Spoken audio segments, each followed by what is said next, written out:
के current affairs के सत्र में हम कुछ महत्वपूर्ण टॉपिक को लेंगे जो कि आपके एग्जाम के दृष्टिकोण से सबसे ज्यादा इंपॉर्टेंट है। और प्रतिदिन के स्तर पे मैं आप सभी को कुछ छोटे छोटे टॉपिक उठा रहा हूं। छोटे छोटे या फिर बहुत बड़ी संख्या में टॉपिक इसलिए नहीं उठा रहा हूं ताकि आपको चीजें याद रहें, रिवाइज रहें। बस इतने ही टॉपिक जितने करवाता जा रहा हूं इनको रिवाइज करते जाओ, ठीक है। तो करंट अफेयर्स के आज पहले अंक में जो हम पढ़ने जा रहे हैं, कर्नाटक का एक जंक्शन है जिसका नाम है हुब्बली जंक्शन, ठीक है। हुब्बली जंक्शन ये आपका रेलवे का सबसे बड़ा रेल प्लेटफॉर्म बन गया है, विश्व का सबसे लंबा रेल प्लेटफॉर्म बन गया है, ठीक है। तो ये क्वेश्चन भी आपको एक क्वेश्चन है, आपको ध्यान रखिएगा। वैसे इसका पहले नाम था श्री सिद्धारूढ़ा स्वामी जी हुब्बली जंक्शन, ठीक है। इसका एक नाम था, 2015 में नाम परिवर्तन हुआ आपका श्री सिद्धारूढ़ा स्वामी जी हुब्बली जंक्शन। तो हुब्बली जंक्शन जो है आपका क्या हो गया है, विश्व का सबसे लंबा रेलवे प्लेटफॉर्म बन गया है, ठीक है। रेल प्लेटफॉर्म समझते हैं ना, प्लेटफॉर्म जहां पर रेल आकर के खड़ी होती है। वैसे रेल किसे बोलते हैं, रेल जो होती है ना, रेल आपकी जो पटरियां होती हैं, पटरियां जो होती हैं ना, पटरियों को रेल कहा जाता है। रेल किसे कहते हैं, पटरियों को। इसके ऊपर चलने वाली जो गाड़ी है उसको रेलगाड़ी कहते हैं, है ना। रेल जो पटरियां होती हैं ना, जिनको पटरियां, जिनके ऊपर रेल चलती है, जो इसका पथ परिवहन है, लौह पथगामिनी भी बोलते हैं, लोहे के पथ पर चलने वाली लौह पथगामिनी, जो है रेलवे। तो रेलगाड़ी ये रेल प्लेटफॉर्म है। प्लेटफॉर्म यानी यहां पे ये वाला देख रहे हैं, ये प्लेटफॉर्म जहां पे स्टेशन पे आकर के गाड़ी रुकती है, तो ये प्लेटफॉर्म होता है जहां पे यात्रीगण इंतजार कर रहे होते हैं और ट्रेन पे बैठते हैं या फिर निकलते हैं। तो श्री सिद्धारूढ़ा स्वामी जी हुब्बली जंक्शन है आपका। इसी को जो है 2015 में पहले इसका नाम बदल दिया गया था, हुब्बली जंक्शन का नाम बदल करके रख दिया गया था आपका। और जो है अभी ये इसका नाम हुब्बली जंक्शन है, धारवाड़ कर्नाटक में अवस्थित है आपका। कहां पे है, धारवाड़ कर्नाटक में, धारवाड़ कर्नाटक में। ये आपका विश्व का सबसे लंबा रेल प्लेटफॉर्म हो गया है। इसका गिनीज वर्ल्ड ऑफ रिकॉर्ड है इसका, हुब्बली जंक्शन का, तो ये ध्यान रखना है। और इसका कौन सा प्लेटफॉर्म है, प्लेटफॉर्म नंबर 8, प्लेटफॉर्म नंबर 8। ये आपका विश्व का सबसे लंबा रेलवे जंक्शन का, रेलवे प्लेटफॉर्म का दर्जा दिया गया है। और 12 मार्च 2023 को प्रधानमंत्री नरेंद्र मोदी जी के द्वारा इस प्लेटफॉर्म का उद्घाटन किया गया था। टोटल 1507 मीटर की, 1507 मीटर जो है आपका ये लंबा है ये प्लेटफॉर्म। प्लेटफॉर्म नंबर 8 की बात कर रहे हैं, ठीक है। इससे पहले जो सबसे लंबा जंक्शन था वो था आपका गोरखपुर का हमारा, ठीक है। उत्तर प्रदेश के गोरखपुर का जो प्लेटफॉर्म था उसकी लंबाई थी 1366 मीटर, ठीक है। अब उससे बड़ा बन चुका है 1507 metre Hubli junction platform number 8, ठीक है। तो ये आपका विश्व का सबसे लंबा प्लेटफॉर्म बन चुका है। ध्यान रखिएगा, जो विश्व के 5 सबसे बड़े प्लेटफॉर्म है ना, उनमें से 4 भारत के हैं, 4 भारत के हैं। टॉप 5 में 4 भारत के हैं। पहले नंबर पे तो हुब्बली जंक्शन हो गया आपका, कितना है, 1507 मीटर की लंबाई है इसका, प्लेटफॉर्म नंबर 8। दूसरा हमारा गोरखपुर जंक्शन, गोरखपुर उत्तर प्रदेश में है, 1366 मीटर की लंबाई है। एक आपका केरल का है कोल्लम जंक्शन, कल कोल्लम के बारे में बताया था, विश्व का संविधान साक्षर जिला भी बना है। तो कोल्लम जंक्शन 1180 मीटर तीसरे नंबर पे। चौथे नंबर पे खड़गपुर जंक्शन है। खड़गपुर आपका पश्चिम बंगाल में पड़ता है। कहां पड़ता है खड़गपुर, पश्चिम बंगाल में, 1072 मीटर है। फिर इसके बाद आपका अमेरिका का है, अमेरिका का स्ट्रीट सबवे है आपका, वो आपका फिर इसके 5वें नंबर पे आता है। तो पहले नंबर पे हुब्बली जंक्शन हो गया है, ये आप लिख लीजिएगा, विश्व का सबसे लंबा रेलवे प्लेटफॉर्म आपका कर्नाटक में बनाया गया, प्लेटफॉर्म नंबर 8। ये एक इंपॉर्टेंट क्वेश्चन है, ध्यान रखिएगा सभी। कहां पर स्थित है, ये आपका कर्नाटक पे धारवाड़ क्षेत्र में अवस्थित है। सभी लोगों को क्लियर है, भूलना नहीं है टॉपिक को, ठीक है। हुब्बली जंक्शन, हुब्बली जंक्शन धारवाड़ कर्नाटक क्षेत्र। इसके बाद दूसरा है आपका, ये आप देख रहे हैं हाई कोर्ट ऑफ केरला है। ये आपको ये बिल्डिंग जो देख पा रहे हैं हाई कोर्ट ऑफ केरला है। और इसके बारे में एक बहुत महत्वपूर्ण खबर है, उच्च न्यायालय है ये, और इस उच्च न्यायालय के द्वारा क्षेत्रीय भाषा में निर्णय देने वाला ये पहला आपका न्यायालय बन गया है, ठीक है। क्षेत्रीय भाषा में निर्णय देने वाला पहला न्यायालय, क्षेत्रीय भाषा में निर्णय देने वाला पहला न्यायालय बन गया ये।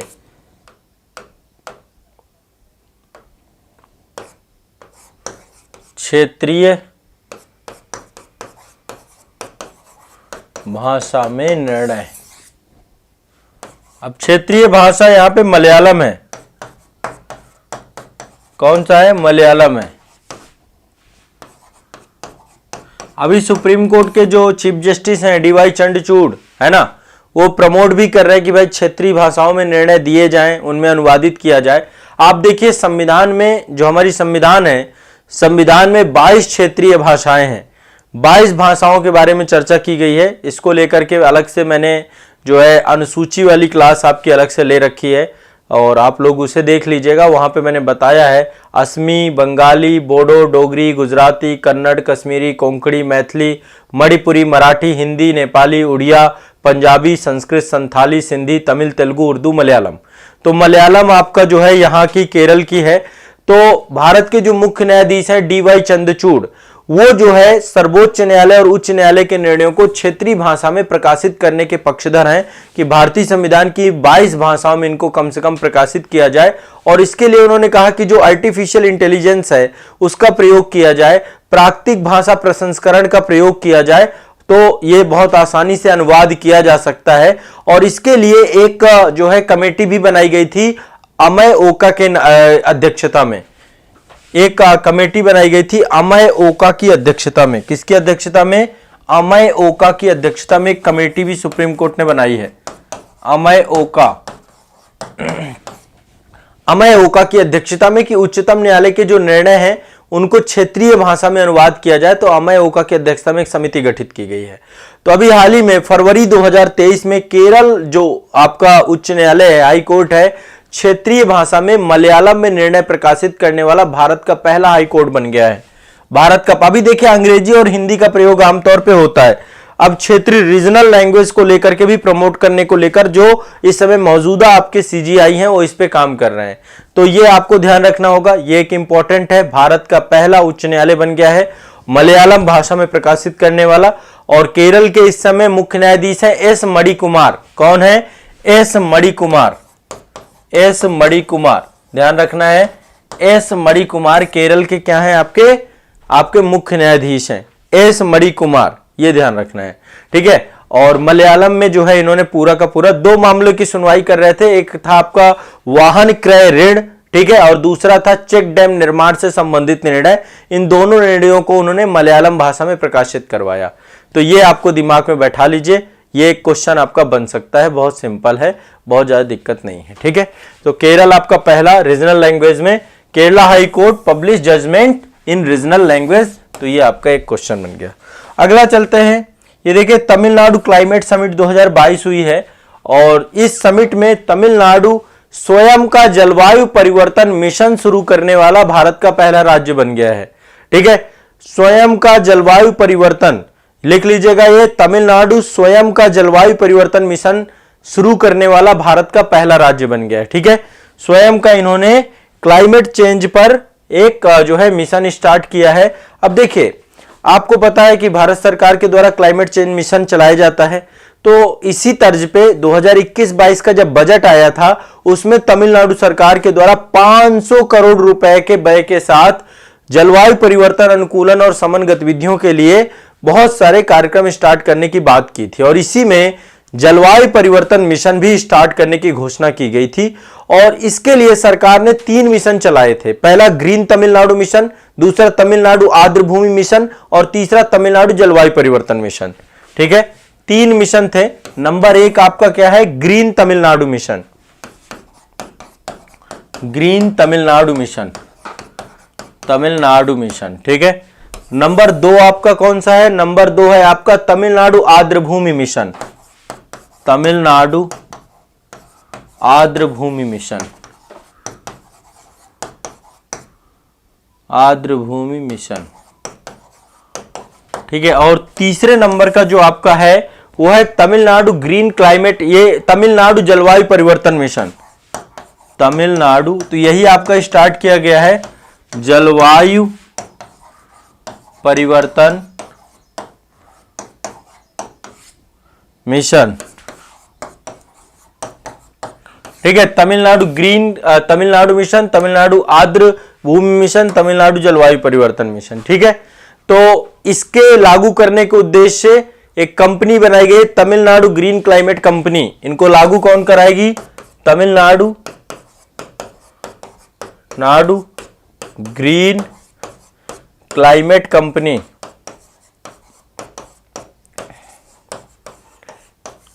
ठीक है।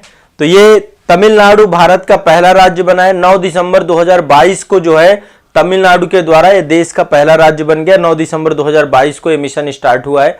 यहां पे जो मुख्यमंत्री हैं इनका नाम है एम.के. स्टालिन। क्या नाम है इनका? तमिलनाडु के मुख्यमंत्री का नाम सभी लोग जानते हैं। तमिलनाडु के मुख्यमंत्री कौन है? एम.के. स्टालिन। उनके द्वारा तमिलनाडु क्लाइमेट समिट हुई थी 2022 की, ठीक है। तमिलनाडु क्लाइमेट समिट हुई थी। इस समिट पर ही उन्होंने जलवायु परिवर्तन मिशन स्टार्ट किया था। तो ये आपको दिमाग में बैठा लेना है। चेन्नई में समिट आयोजित की गई थी, ठीक है। और आपको पता है इस पे भारत सरकार के द्वारा नेशनल मिशन चलाए गए हैं और नेशनल मिशन के तर्ज पर ही ये आपके चलाए गए हैं। भारत सरकार ने 8 मिशन चलाए हैं राष्ट्रीय स्तर पर जलवायु परिवर्तन में। एक तो आपका राष्ट्रीय सौर ऊर्जा मिशन चलाया गया है, दूसरा उन्नत ऊर्जा दक्षता के लिए राष्ट्रीय मिशन चलाया गया है, सतत पर्यावास राष्ट्रीय मिशन चलाया गया है, राष्ट्रीय जल मिशन भी इसी के तहत चलाया गया, नेशनल वाटर मिशन आपका, हिमालयी पारिस्थितिकी तंत्र को बनाए रखने के लिए राष्ट्रीय मिशन चलाया गया है, हरित भारत के लिए मिशन चलाया गया है, सतत कृषि के लिए मिशन चलाया गया है और जलवायु परिवर्तन के सामरिक ज्ञान पे राष्ट्रीय मिशन चलाया गया है। वैसे ही आपके तमिलनाडु सरकार के द्वारा भी क्या किया गया है? मिशन चलाया गया। ध्यान रखना है, ये एक आपका इंपॉर्टेंट करंट अफेयर्स का टॉपिक है, ठीक है। तो ये आपका देखिए जलवायु परिवर्तन मिशन शुरू करने वाला देश का पहला राज्य तमिलनाडु बना है, ठीक है। इस पे तमिलनाडु ने 9 दिसंबर 2022 को स्टार्ट किया है। मिशन की शुरुआत तमिलनाडु के मुख्यमंत्री एम.के. स्टालिन द्वारा 9 दिसंबर 2022 को की गई है और इसके तहत जो है जलवायु कार्य योजना का क्रियान्वयन तमिलनाडु ग्रीन क्लाइमेट कंपनी करेगी। एक कंपनी बनाई गई है। 8 से 9 दिसंबर 2022 को चेन्नई में एक समिट आपकी बनाई गई थी।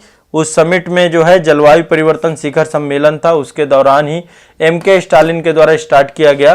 टारगेट है 2070 को राष्ट्रीय लक्ष्य से बहुत पहले कार्बन तटस्थता लक्ष्य हासिल कर लेना, है ना। भारत सरकार ने बोला है कि भाई 2070 तक हम भारत को कार्बन न्यूट्रल कर देंगे, तो उसी टारगेट में योगदान देने के उद्देश्य से यह काम किया गया है।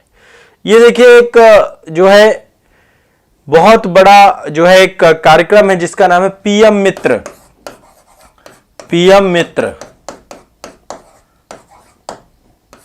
ठीक है, पीएम मित्र पार्क बनाए जा रहे हैं आपके। ये पार्क किस लिए हैं?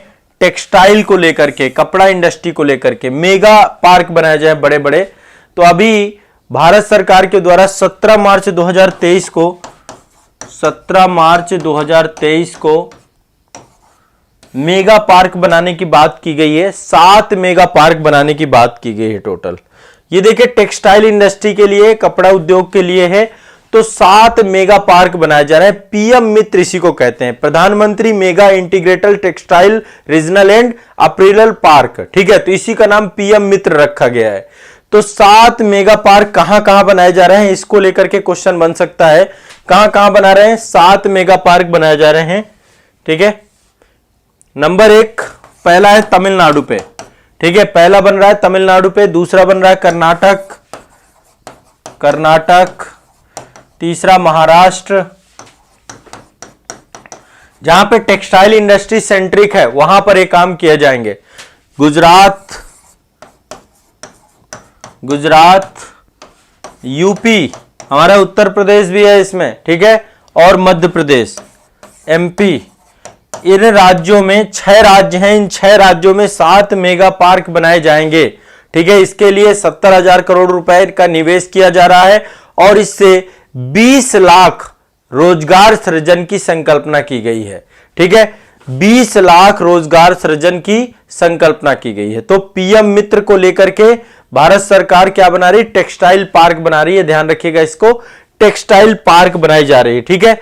और यहां पर जो है 5F की बात की गई है। 5F आप जानते हैं कि एक तरीके से प्रधानमंत्री जी के द्वारा किसी भी चीज को लेकर एक विजनरी प्लान दिया जाता है, तो यहाँ पे 5F की बात की गई है। 5F में क्या क्या चीजें आती हैं? 5F में एक तो सबसे पहले चीज है फाइबर, है ना। देखिए फाइबर, जिसके थ्रू टेक्सटाइल बनता है। दूसरा है फैशन, फैशन को ध्यान में रखते हुए। तीसरा फॉरेन, यानी कि इसको क्या करना है, हमें निर्यात भी करना है विदेशों में। फैक्ट्री, फैक्ट्री तो फैक्ट्री के लिए ही आपके पूरे के पूरे निवेश पार्क बनाए जा रहे हैं। और तीसरा फॉर्म, जहां पे इनको स्टोर करेंगे। तो ये 5F विजन के तहत आपके पीएम मित्र पार्क बनाए जा रहे हैं, जहां पे बहुत सारी व्यवस्थाएं दी जाएंगी, बहुत सारी फैसिलिटीज अवेलेबल कराई जाएंगी। तो मेगा टेक्सटाइल पार्क बनाए जाएंगे आपके। क्या बनाए जाएंगे? मेगा टेक्सटाइल पार्क, पीएम मित्र, ध्यान रखिएगा। एक ये बड़ा महत्वपूर्ण कार्यक्रम चालू किया गया है, वाइब्रेंट विलेज प्रोग्राम। इसके बारे में लिख लीजिए, vibrant village programme most important programme है। और 2022-23 के दौरान ये पूरा का पूरा कार्यक्रम की घोषणा की गई थी, वाइब्रेंट विलेज प्रोग्राम। इससे ज्यादा क्वेश्चन मुझे जहां तक लगता है 100% क्वेश्चन पूछा जाएगा। अब ये कार्यक्रम क्या है? ये कार्यक्रम है जो बहुत छोटी छोटी जनसंख्या वाले गांव हैं, जो कि बॉर्डर्स में हैं, अंतरराष्ट्रीय बॉर्डर में अवस्थित हैं। उन बॉर्डर्स में अवस्थित गांवों को क्या करना है? उनको क्या करना है? उनको वाइब्रेंट करना है, उनको डेवलप करना है, उनको वो सारे लाभ पहुंचाने हैं जो कि लाभ सब तक पहुंच रहे हैं। तो जो सीमा प्रांतों में अवस्थित जितने भी आपके हैं, तो अभी वाइब्रेंट विलेज प्रोग्राम को लेकर के गृह मंत्री अमित शाह के द्वारा इस कार्यक्रम को लॉन्च किया गया 10 अप्रैल में। इस बार के बजट भाषण में था, 10 अप्रैल 2023 में इसको लॉन्च किया गया, इस पूरे कार्यक्रम को, वाइब्रेंट विलेज प्रोग्राम को। ठीक है, कहां पे इसको लॉन्च किया गया? आपको पता है कि हमारा सबसे पूर्वी जिला जो है, सबसे पूर्वी जिला है किबुथु। कौन सा? किबुथु। तो अरुणाचल प्रदेश में अंजाव जिला है। कौन सा है? अंजाव जिला है, अंजाव जिला। अंजाव जिले में ही एक गांव पड़ता है जिसका नाम है किबुथु। किबुथु ये भारत का सबसे पूर्वी जिला भी है। मैं एक बार आपको मैप में दिखाता हूं। मैप में आप देखिए, यहां पे अरुणाचल का मैप नहीं है क्या? नहीं, अरुणाचल का इसमें मैप नहीं है, मानचित्र नहीं है। बाकी चलो, मैं कोई बात नहीं, यहां पे मानचित्र नहीं, एक बार आप लोग मानचित्र में देख लेना, मिल जाएगा। तो किबुथु आपका ये सबसे पूर्वी गांव है, मतलब सबसे लास्ट पॉइंट है, 97 डिग्री 25 मिनट पे आपका अवस्थित है। तो अरुणाचल प्रदेश के अंजाव जिले में सीमावर्ती गांव किबुथु है, वहीं पर लॉन्च किया गया आपका वाइब्रेंट विलेज प्रोग्राम। क्या किया गया? वाइब्रेंट विलेज प्रोग्राम, ध्यान रखिएगा।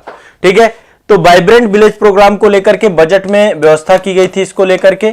और है क्या वाइब्रेंट विलेज प्रोग्राम? जो सीमा क्षेत्रों पर गांव हैं, छोटे छोटे गांव हैं, जहां पे बहुत ज्यादा पॉपुलेशन नहीं है, 600-700 लोग रह रहे हैं, वहां पर वो सारी व्यवस्थाएं पहुंचाना, वहां पे एक इंफ्रास्ट्रक्चर डेवलप करना।